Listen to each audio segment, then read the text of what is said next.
May 8, 1945 arrived with a silence that felt almost unnatural across the British-occupied zone of northwest Germany. In Hamburg, amid streets reduced to skeletal ruins by years of RAF bombing, a young German woman named Margaret Schmidt swept debris from what remained of her family's apartment. Her hands shook, not from the threat of bombs, those had finally ceased, but from uncertainty about the future. The Third Reich had collapsed and now nearly 800,000 British and Commonwealth soldiers stood on German soil.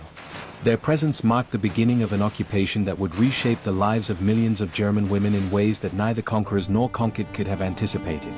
The war's end revealed Germany transformed into what observers called a land of women. Wehrmacht soldiers languished in prisoner of war camps scattered across Allied territories, leaving behind a civilian population comprised overwhelmingly of women, children, and elderly men. Margaret represented countless German women who found themselves navigating a new reality where their former enemies now controlled every aspect of their daily existence. The men who had firebombed their cities were now the arbiters of their survival. As Margaret ventured onto Hamburg's rubble-strewn streets that morning, she encountered her first British soldiers. A patrol from the 7th Armored Division, their uniforms remarkably clean compared to the tattered clothing of German civilians. The soldiers moved with the measured confidence of victors, yet their eyes betrayed uncertainty. They had been trained to fight Germans, not to govern them. The interaction between Margaret and these soldiers would be governed by strict military directives that had been carefully crafted in London and implemented as British forces entered German territory. The non-raternization policy issued through Supreme Headquarters Allied Expeditionary Force in late 1944 prohibited any social interaction beyond official business. British soldiers were forbidden from speaking with German civilians except in the line of duty, banned from entering German homes, prohibited from sharing food, and strictly forbidden from developing any personal relationships with the conquered population. Field Marshal Bernard Montgomery reinforced these orders through his 21st Army Group, though he personally harbored doubts about the policy's wisdom and enforceability. The policy's architects in London believed that maintaining distance between British soldiers and German civilians served multiple purposes. It was designed to prevent occupying forces from becoming sympathetic to their former enemies, to protect soldiers from potential security threats posed by rumored Nazi resistance movements like the Werewolves, and to serve as a form of collective punishment for German participation in Nazi crimes. Winston Churchill himself had insisted on taking what he called a high moral line on the issue when his war cabinet debated the policy in March 1945. Yet on the ground, reality proved far more complex than policymakers in Whitehall had anticipated. Margaret watched as the British patrol passed her building, their heavy boots crunching on debris. One young soldier, barely 20 years old, caught her eye and offered a brief nod. For a split second, humanity transcended the artificial barriers imposed by military regulations. This brief moment of human connection multiplied across thousands of similar encounters throughout occupied Germany would ultimately undermine the very foundations of the non-raternization policy. The German women of 1945 faced extraordinary challenges that extended far beyond military occupation. They were the Trimmer Frauen, the rubble women tasked with literally rebuilding their shattered nation brick by brick. They struggled to find food for their families in a nation where currency had lost all meaning. And the black market reigned supreme.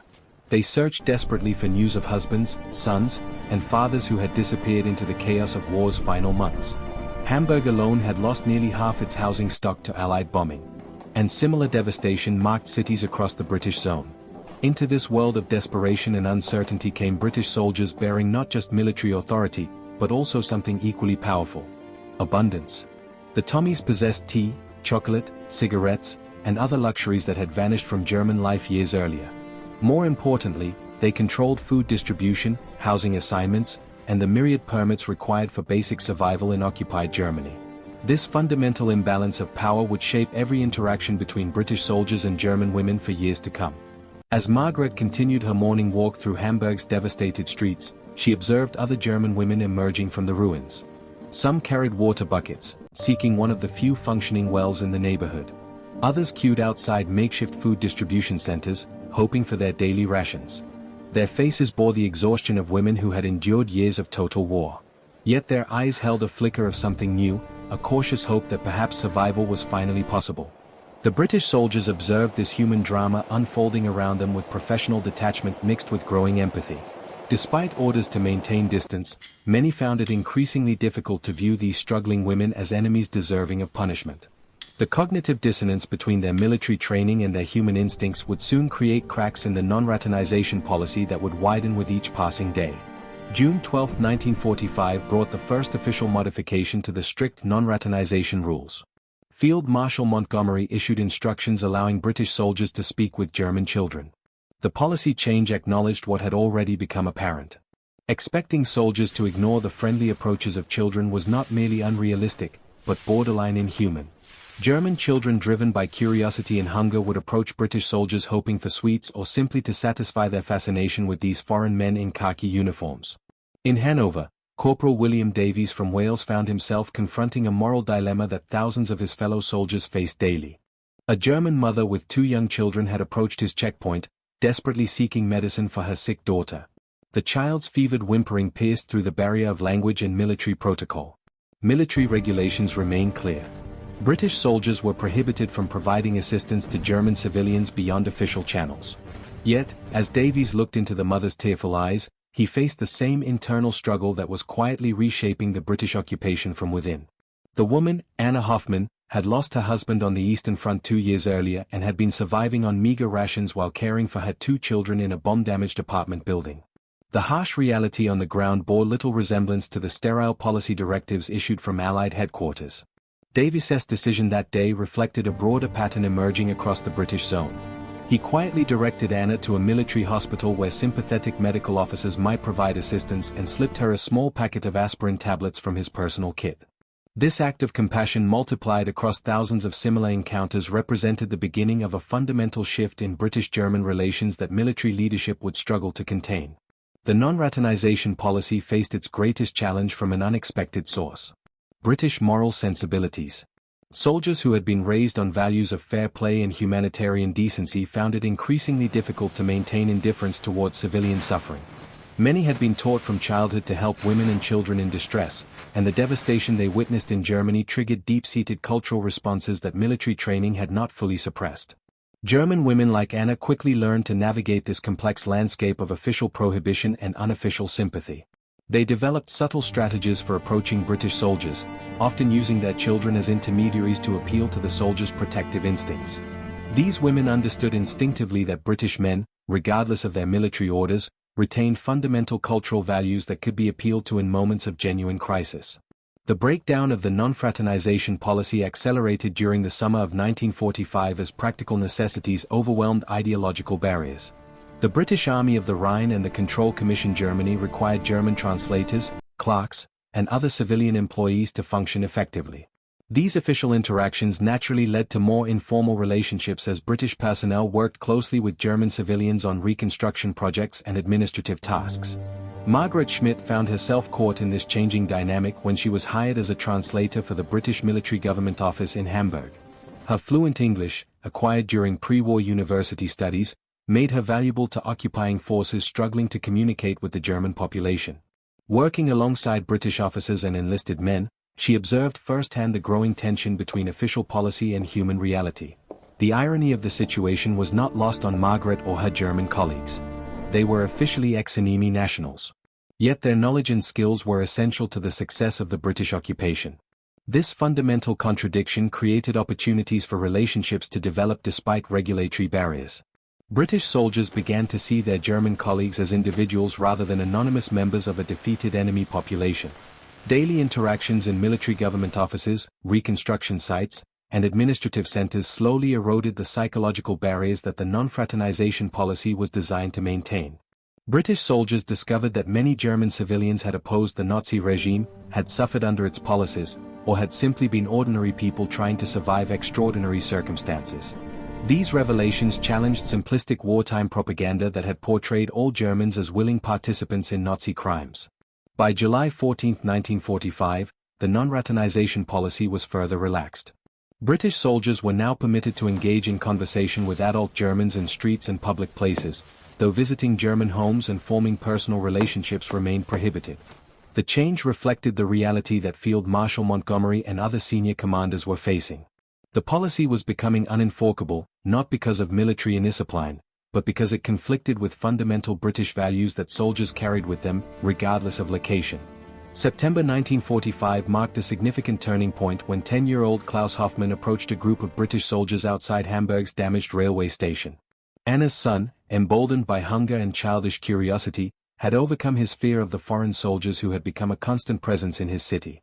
Private James Harrison from Yorkshire watched as the thin German boy approached cautiously, his eyes fixed on the chocolate bar Harrison held in his hand. The scene had unfolded countless times across occupied Germany. Yet each instance carried profound significance for both British soldiers and German civilians involved. Harrison faced the same moral dilemma that confronted thousands of his fellow servicemen. How to reconcile military orders with basic human compassion when confronted with a hungry child. The image of German children accepting chocolate from British soldiers would become one of the most powerful symbols of the occupation period. British soldiers passed sweets and rations to German children, and British food supplies ensured the survival of many a German Tremere and her family. These small acts of kindness represented a fundamental shift in how British soldiers perceived their role in occupied Germany. Harrison's decision to share his chocolate with Klaus reflected the growing recognition among British troops that German children bore no responsibility for the war that had devastated their country. Children became the bridge between former enemies, their innocence transcending the political and military barriers that separated British soldiers from German civilians. Through interactions with German children, British soldiers began to see the human faces behind the enemy designation. Margaret witnessed this transformation when she discovered young Klaus returning home with British chocolate and rations that soldiers had given him. Her initial fear for the boy's safety gradually gave way to grudging appreciation for the British soldiers' kindness. The food supplements provided by sympathetic servicemen made the difference between survival and starvation for Anna's small family during the harsh winter months of 1945 to 1946. The chocolate diplomacy extended beyond simple charity to represent a fundamental reimagining of the British role in Germany. Soldiers who had been trained to view Germans as enemies increasingly saw themselves as protectors of vulnerable civilians. This psychological transformation occurred despite official policies that discouraged such attitudes and reflected deeper British cultural values that emphasized protecting women and children regardless of nationality. German women like Margaret found themselves navigating complex emotional terrain as they interacted with British soldiers who showed kindness to their compatriots. Gratitude mixed with resentment, appreciation with suspicion as they struggled to reconcile their experiences with British generosity against the backdrop of their nation's defeat and the devastation wrought by years of RAF bombing campaigns. Many German women discovered that individual British soldiers bore little resemblance to the faceless enemy they had been taught to fear during the Nazi years. The breakdown of barriers accelerated as autumn progressed into winter. British soldiers invited German children to improvised Christmas celebrations, sharing traditional puddings and turkey dinners with families who had not seen such abundance in years. German women taught British soldiers basic German phrases, while the soldiers attempted to explain British customs and holidays to curious German families. These cultural exchanges occurred despite continued official prohibition on fraternization beyond approved interactions. Military police faced the impossible task of enforcing regulations that growing numbers of soldiers considered morally questionable. How could they punish a soldier for feeding a hungry child or helping an elderly German woman carry water to her apartment? The human dimension of occupation increasingly trumped military protocol as commanders on the ground recognized the futility of strict enforcement. The transformation was not limited to individual acts of kindness.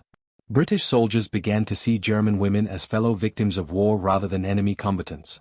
The stories they heard of families torn apart by conscription, of women struggling to protect their children during bombing raids, of civilians who had quietly opposed the Nazi regime challenged wartime propaganda and fostered more nuanced understanding of the complex circumstances that ordinary Germans had faced. Margaret observed this changing dynamic in her work as a translator, where she witnessed daily interactions between British officers and German civilians. She noticed how British attitudes softened as they learned about individual German experiences during the war. Officers who had arrived with rigid preconceptions about German guilt gradually developed more sophisticated understanding of the moral complexities that ordinary Germans had navigated under totalitarian rule. The winter of 1945 to 1946 brought severe cold and continued food shortages that tested the resolve of both British soldiers and German civilians. During this period, the unofficial assistance provided by British troops became crucial to German survival. Coal provided by sympathetic soldiers kept German families warm, while shared medical supplies treated illnesses that might otherwise have proven fatal. The harsh conditions created bonds of mutual humanity that transcended the victor-vanquished relationship. Field Marshal Montgomery reported to London in early 1946 that the non-raternization policy had effectively collapsed in practice, though official restrictions on marriage remained firmly in place. The reality of daily life in occupied Germany had created relationships between British soldiers and German civilians that were built on shared humanity rather than military protocol. And these relationships would ultimately reshape both British occupation policy and German perceptions of their former enemies. July 1946 brought unexpected complications to the British occupation zone when Margaret Schmidt found herself facing a personal crisis that mirrored the broader transformation occurring throughout Germany. Captain Robert Mitchell, a Control Commission officer from Hampshire, whom she had worked with for several months as a translator, had expressed romantic interest in her.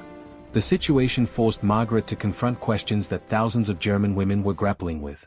What did it mean to form personal relationships with former enemies? And how did individual feelings intersect with national loyalty? By mid-1946, pressure had been mounting in London to relax the strict prohibition on marriages between British servicemen and German women. Members of Parliament, particularly Ben Levi MP, had begun questioning the policy on civil liberties grounds, arguing that the ban represented an unjustifiable restriction on personal freedom. On July 31, 1946, the British government announced that the marriage ban would be officially relaxed, though marriages were still strongly discouraged and numerous conditions had to be fulfilled before permission would be granted. The policy change reflected reality. Military commanders could no longer effectively enforce the original prohibition. However, the shift from forbidden contact to approved relationships created new complications that no one had anticipated when the original restrictions were designed. British soldiers seeking to marry German women faced a lengthy bureaucratic process that included extensive background investigations of their intended brides designed to ensure they posed no security threat and had no significant Nazi affiliations. Margaret's developing relationship with Captain Mitchell had evolved gradually through their professional interactions. Mitchell, a former solicitor from Portsmouth, had been impressed by Margaret's intelligence, education, and resilience in the face of extraordinary hardship. For Margaret, Mitchell represented something she had not experienced since before the war. A man who treated her as an intellectual equal, and who seemed genuinely interested in her thoughts and opinions rather than simply viewing her as available female companionship. The romance between British soldiers and German women became a contentious issue that extended far beyond individual relationships. British newspapers published articles questioning whether soldiers should be forming romantic attachments with women from the enemy nation. Some British commentators argued that such relationships represented a betrayal of the soldiers who had died fighting against Germany. German critics meanwhile condemned women who associated with occupying forces as traitors to their own people. Margaret faced harsh criticism from some German neighbors who viewed her relationship with Mitchell as collaboration with the enemy. The term Amy Leechin or Tommy Leechin, sweetheart of the occupiers, was used as an epithet by Germans who disapproved of fraternization between their countrywomen and British soldiers. These women were accused of trading their dignity for British food, cigarettes, and protection, regardless of the actual nature of their relationships. The reality proved far more complex than the simplified narrative suggested by critics on both sides. Many relationships between British soldiers and German women were based on genuine emotional connections rather than purely transactional exchanges. Margaret and Mitchell spent hours discussing literature, philosophy, and their hopes for the future. Mitchell helped Margaret improve her English while she taught him about German culture and history from perspectives he had never encountered in his formal education. Yet, the power dynamics inherent in these relationships could not be ignored. British soldiers possessed resources that German women desperately needed: food, medical supplies, transportation, and most importantly, the authority to navigate the complex bureaucracy of occupied Germany. Margaret knew that her relationship with Mitchell provided her with security that would be difficult to obtain through other means. This knowledge created an undercurrent of anxiety about whether their relationship was based purely on genuine affection or partly on practical necessity. The summer and autumn of 1946 brought increasing numbers of marriages between British soldiers and German women, creating an administrative phenomenon that military authorities struggled to manage. These war bride marriages required special permission from military commanders and extensive background investigations. The process was deliberately designed to discourage such unions, but it also served to legitimize relationships that had developed despite official discouragement. Mitchell formally proposed to Margaret in November, presenting her with an engagement ring purchased from a jewelry shop that had recently reopened in Hamburg.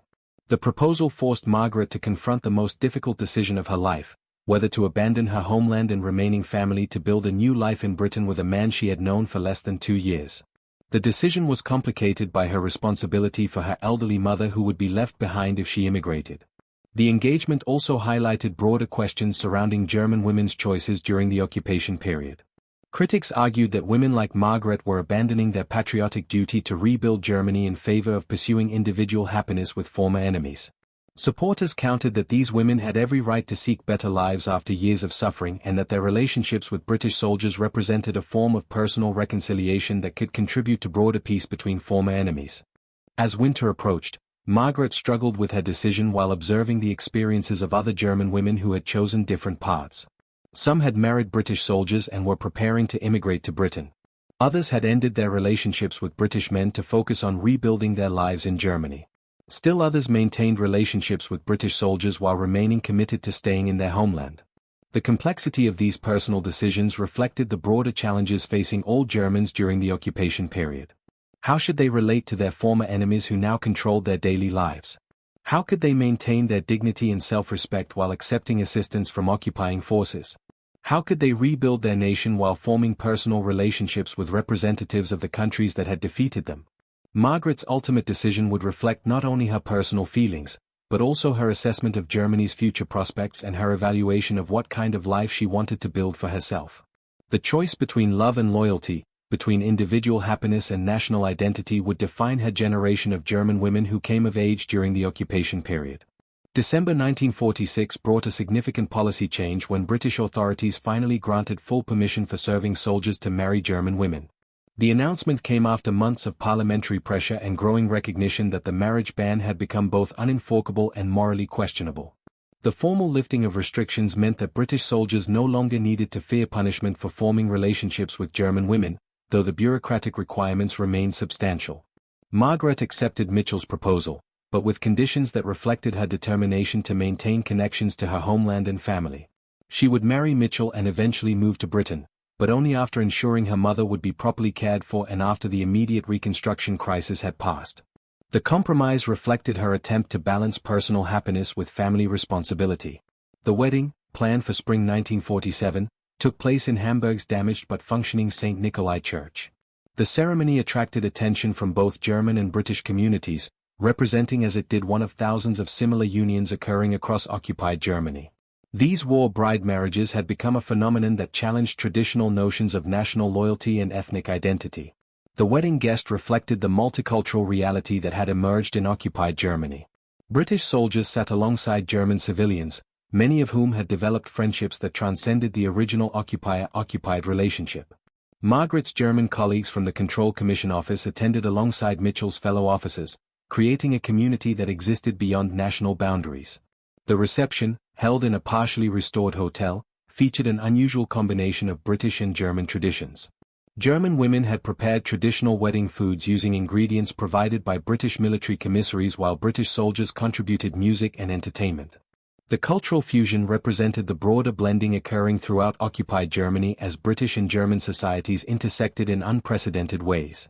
The spring of 1947 marked a period of significant change in British occupation policy as the Cold War began to reshape priorities in Europe. The Soviet Union's increasingly aggressive stance in Eastern Europe had led British policymakers to view West Germany as a potential ally rather than a defeated enemy. This strategic shift affected personal relationships as well as marriages between British soldiers and German women became symbols of Western unity rather than fraternization with former enemies. Margaret's immigration to Britain, which took place in September 1947, marked the beginning of her new life, but also the start of challenges she had not fully anticipated. She traveled by military transport to Britain, carrying a single suitcase containing the remnants of her previous life and the weight of expectations about British life that might prove unrealistic. Upon arrival in Portsmouth, where Mitchell had secured a position in the local Crown Prosecution Service, Margaret experienced her first glimpse of post-war British life. The country, though victorious, bore its own scars from the war. Rationing remained in effect. Bomb damage was evident in many cities, and economic austerity shaped daily life. Yet, compared to devastated Germany, Britain represented relative prosperity and stability. The cultural adjustment proved more difficult than Margaret had expected. British social customs, food, and everyday practices differed significantly from German traditions. Simple activities like shopping or attending social events required learning new protocols and expectations. Margaret found herself constantly translating not just languages, but entire ways of understanding the world. The winter of 1947 to 1948 brought Margaret's first experience of British domestic life, but also profound homesickness and cultural isolation. Letters from her mother provided her only connection to her former life, and she learned about Germany's continued struggles with reconstruction and the emerging division between East and West. Her guilt about leaving Germany during its time of need intensified as she enjoyed relative British abundance while her countrymen continued to suffer. Some British neighbors viewed Margaret with suspicion, questioning her motives for marrying a British man and her loyalty to her new country. The local community in Portsmouth was not universally welcoming to German war brides, particularly given recent memories of World War II and the Battle of Britain. Margaret found herself needing to prove her worth and demonstrate her commitment to her new home. As her first year in Britain concluded, Margaret reflected on the complexity of her transformation from German citizen to British immigrant. Her experience embodied the broader challenges facing anyone who attempts to bridge cultural divides and forge new identities in foreign environments. The success or failure of German war bride integration would serve as a test of British capacity for inclusiveness during the early Cold War period. By November 1951, when Parliament debated the case of Guardsman Smith and similar matters, official records showed that 7,342 serving British soldiers had been granted permission to marry German women since 1947. Additionally, 890 German women had been admitted to Britain between 1946 and January 1951 specifically to marry British subjects who had already been demobilized.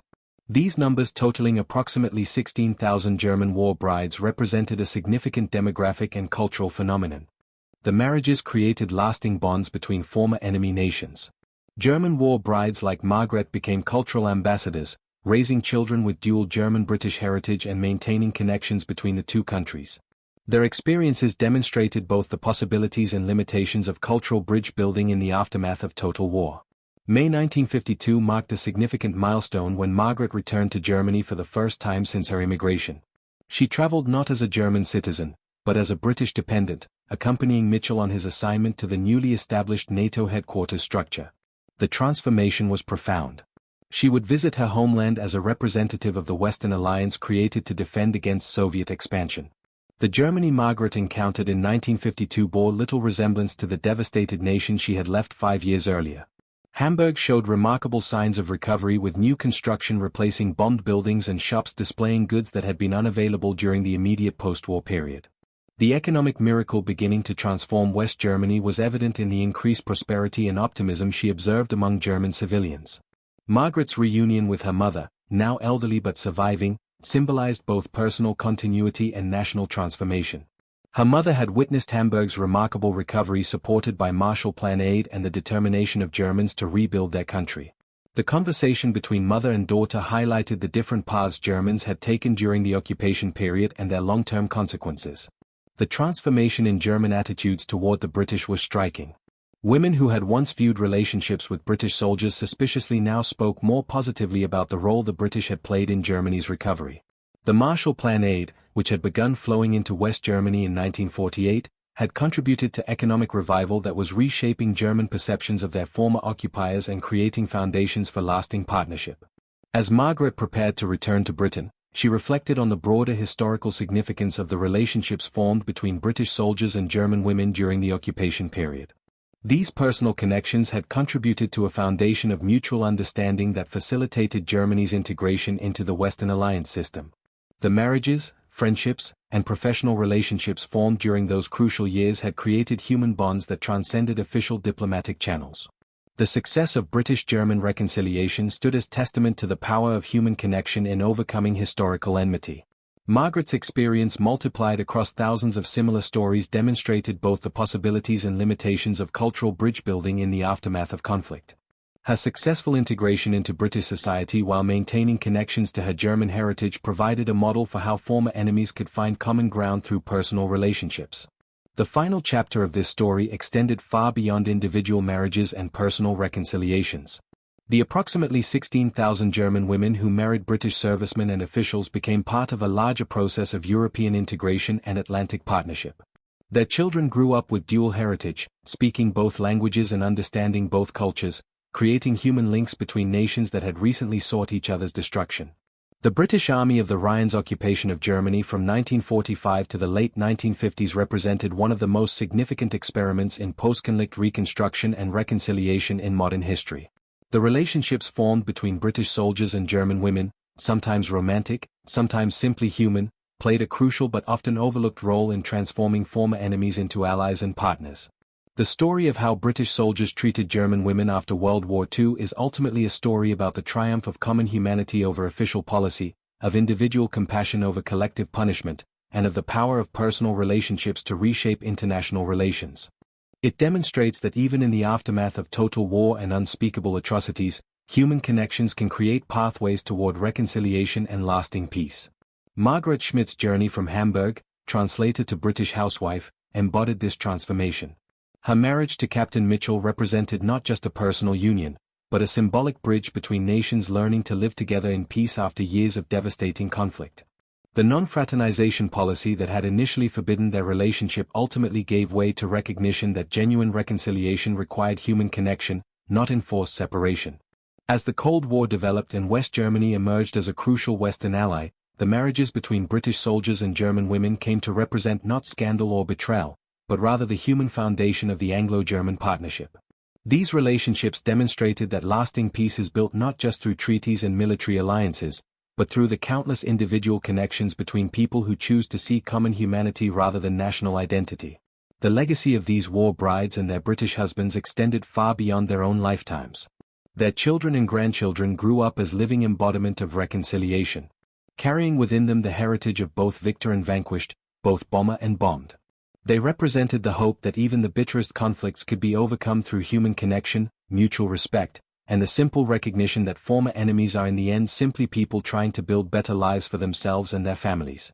The treatment of German women by British soldiers after World War II evolved from strict prohibition through reluctant tolerance to eventual acceptance and integration. It was a messy, complicated process marked by policy failures, moral compromises, and countless acts of individual kindness that collectively transformed the occupation from punishment into partnership. The story reminds us that the most important victories are often won not on battlefields, but in the quiet moments when individuals choose compassion over protocol, understanding over enmity, and shared humanity over inherited hatreds.